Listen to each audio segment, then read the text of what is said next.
Allah, marilah sama-sama kita manjatkan puji syukur kita kepada kehadiran Allah Subhanahu wa taala yang mana telah memberi rahmat kepada kita sehingga kita dapat berkumpul dalam ruangan ini dan masih memberi rahmat kepada kita semua. Dan tak lupa pula salam dan tak lupa pula junjungan kita Nabi Muhammad SAW yang mana dengan rahmat dan pembelajaran visual untuk keberhasilan cara tersebut memerlukan hal seperti kita membimbing para pendidik atau masyarakat. Yang kedua, media visual, yaitu lewat proyektor kita menjelaskan cara menginstalasinya. Yang ketiga, latihan praktek, kita menampakkan latihan atau praktek kita. Yang keempat, kita melakukan diskusi bersama pendidik atau masyarakat. Hasil kegiatan, setelah melakukan hasil kegiatan ini, peserta didik dapat lebih memahami tentang cara penginstalan HP, yaitu smartphone Android. Yang kedua, peserta didik mampu dalam mengembangkan ilmu penginstalan HP dan lebih menguasai tentang smartphone Android. Yang ketiga, peserta didik yang sudah lulus atau sudah mampu menguasai ilmu penginstalan handphone dapat untuk bekerja di tempat lain seperti ponsel dan dapat membuka usaha sendiri dalam bidang penginstalan HP yang berbasis smartphone Android. Dampak kegiatannya adalah meningkatkan ilmu yang diberikan kepada pendidik atau masyarakat menjadi bermanfaat bagi semua masyarakat dan tutor khususnya. Bisa diterapkan dalam kehidupan sehari-hari dan mereka sudah mempersiapkan diri dengan ilmu yang dipelajari selama masa pembelajaran ini.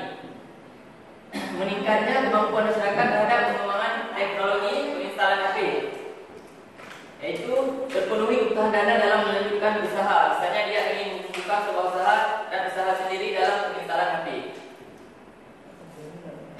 Yaitu penjelasannya, Android merupakan sistem yang dikembangkan untuk perangkat mobile yang berbasis Linux.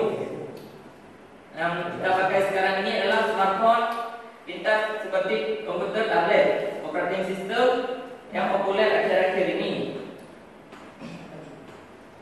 Dan lanjutannya, sistem operasi Android merupakan salah satu sistem operasi yang banyak diminati di masyarakat saat ini. Terdapat keunggulan dari sistem operasi ini adalah sistem operasi yang dapat diubah sesuai dengan keinginan kita sendiri. Banyaknya aplikasi komputer sudah tersedia untuk smartphone Android, misalnya storage. Di dalam smartphone Android yang begitu canggih, penyimpanannya sekarang sudah dibuat begitu banyak, yaitu ada yang 32 GB, 64 GB, dan sesuai kemajuan teknologi. Yang kedua, konektivitas. Di dalam sebuah smartphone Android sudah ada konektivitas seperti 3G yang saat ini keluar adalah 4G. 4G ada juga 8G. Yang ketiga adalah messaging, message pesan. Pesannya sudah termasuk dalam misalnya kita seperti menggunakan WhatsApp, BBM, sudah menggunakan online, sudah termasuk dalam pesan. Yang keempat adalah web browser. Web browser ini adalah kita masuk dalam web seperti Google, seperti dalam smartphone Android ini sudah dilengkapi seperti komputer, sudah memiliki Google dan bisa juga mengunduh Mozilla Firefox. Media support ini kita bisa menyimpan bagai foto dalam dukungan media, bisa membukanya di galeri. Itulah kelebihan smartphone. Yang keenam, market, pasar. Pasar ini adalah seperti Play Store. Misalnya kita bisa berkembang sendiri, kita bisa membuat aplikasi dan masukkan ke Play Store aplikasi kita sendiri. Yang kelima, multi-touch. Kebanyakan HP Android yang keluar saat ini menggunakan multi-touch, yaitu layar sentuh. Pengertian sistem Android. Android merupakan sistem operasi yang dikembangkan untuk perangkat mobil yang berbasis Linux, yang pintar dan komputer tablet. Seperti OS lainnya seperti Windows Mobile yang terdapat pada Nokia yang keluar saat ini, iPhone, Symbian, dan masih banyak lagi juga menawarkan kegayaan isi dan keoptimalan berjalan di atas perangkat hardware yang ada pada Android.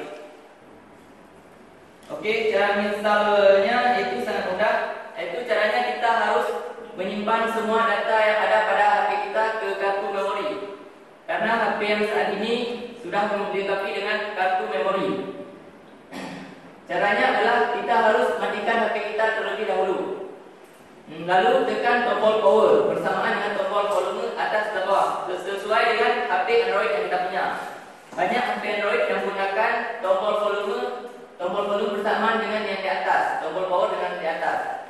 Dan setelah itu kita akan masuk ke menu menginstal HP. Inilah menu penginstalan HP, yaitu ada install zip from SD card, install zip from select web data over reset. Untuk mereset itu kita harus memilih web data atau factory reset. Otomatis HP kita nanti akan kembali menjadi seperti baru atau setelan pabrik. Semua aplikasi akan hilang. Dan lalu pilih web data factory reset yang saya bilang tadi. Tunggu proses penginstalan sampai selesai. Ini adalah proses penginstalannya.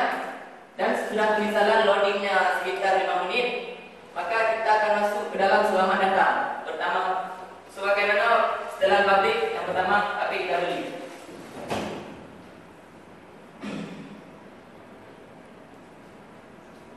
Ini adalah dokumentasinya demi menginstalnya. Nah, itu sekarang adalah kelebihan Android.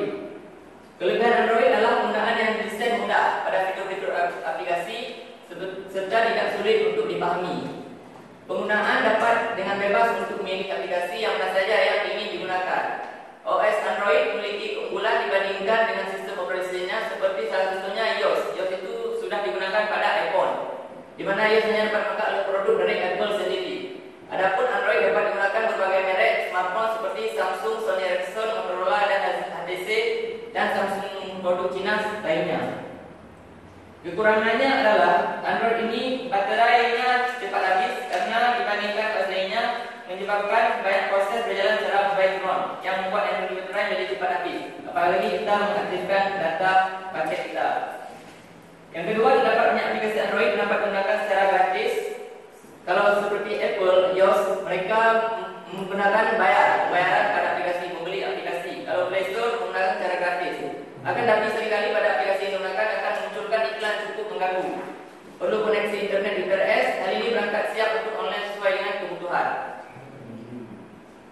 Kedua, keunggulan inovasi yang tingkat keaksaraan ini adalah penginstalan HP di beberapa minat dapat diterapkan di semua layanan pendidikan. Contohnya seperti pelayanan pendidikan teknologi sangat membantu dalam meningkatkan kesedaran belajar, bekerjasama yang baik, sikap ramah, santun, disiplin dan tinggi, serta tanggap terhadap kondisi tertentu. Pendidikan keaksaraan ini diharapkan juga jadi contoh yang dilakukan oleh lembaga-lembaga negara yang lain, sejenis untuk tradisi berbeda pada kondisi dalam pemberdayaan masyarakat yang produktif serta memiliki life skill. Paling tidak dipraktekkan untuk keperluan dalam bidang teknologi seperti menginstal HP yang rusak atau blank tanpa perlu mengeluarkan uang yang banyak untuk memperbaiki masalah tersebut, dan bisa digunakan untuk bisa dipraktekkan sendiri dan bisa digunakan di tempat lain di dalam masyarakat tersebut. Oke, sekian dari saya. Ada kritikan dari Dewan Juri? Ya, baik. Saya akan bertanya, ini berapa orang belajar? Berapa orang belajar tadi? Warga belajar yang pertama yaitu 42, yang kedua bertambah 52,